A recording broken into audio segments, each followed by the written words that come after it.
এটা গতকালের ভিডিও, মানে বুধবারে। ঘুম থেকে উঠতে লেট হয়ে গেছিলো, মাম্মাম তখনও ঘুমাচ্ছিল। আর এটা হচ্ছে দুবাইয়ের সকাল, একটু তোমাদের দেখিয়ে দিই। ঠিক এরকম লাগে দুবাইয়ের সকাল। দুবাইয়ের ওয়েদার এখন বিভৎস গরম, মানে প্রচণ্ড গরম। বাইরের সকালবেলা তো বেরোনোর কথা ভাবাই যায় না, এত রোদ, পুরো গা পুড়ে যাওয়ার মতো।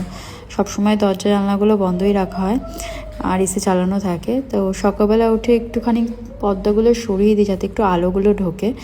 আর সবার প্রথমে আমার যে কাজটা থাকে সেটা হচ্ছে রান্নাঘরে আগে বাসন আছে নাকি দেখার।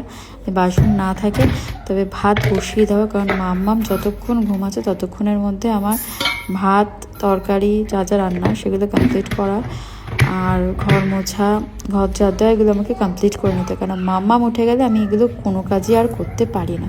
সো একটু ফাস্ট করি, তাও আজকে উঠতে একটু লেট হয়ে গেছিলো। ঘরটা ঝাড় দিয়ে নিলে যদি মাম্মাম উঠেও যায় তাহলেও খুব একটা প্রবলেম হয় না, কারণ ঘর মোছার সময় মাম্মামকে একটু বলি যে মাম্মাম একটু বসো, আমি ঘরটা মুছবো। সো খুব একটা প্রবলেম হয় না ঘর মোছার সময়। ও একটা কোথাও বসে বা খেলে অসুবিধা হয় না। ঘর ঝাড় দেওয়ার সময় খুব প্রবলেম করে, নোংরার মধ্যে গিয়ে দাওয়াদাবি শুরু করে দেয়। তো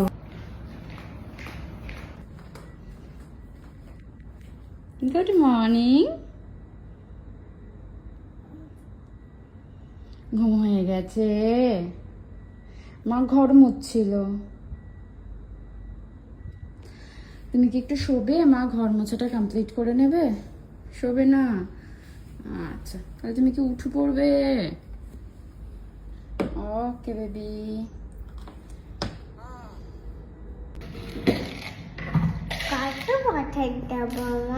ঠাকুরকে প্রসাদ দেবো মা।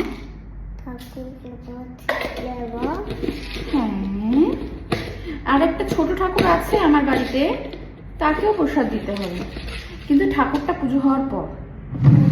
পুজো কমপ্লিট করার পর আমি মাম্মাম খেতে বসে পড়লাম। এবার হঠাৎ দেখলাম সুশোভন চলে এসেছে, তখন বাজে 3:30। তো এসে ভাত খাবে না, আমাদের ভাত খাওয়া কমপ্লিট হয়ে গেছে। ও স্নান টান করে বেরোনোর পর আমি ওর জন্য একটু চা, ফ্রেঞ্চ ফ্রাই আর সামোসা ফ্রাই করলাম। ব্যাস, আমাদের যখন সব কিছু কমপ্লিট হয়ে গেল, ও আসলো, পুজো দিল। বিকালের পুজোটা দেওয়ার পর আমরা 3জন খেতে বসে পড়লাম।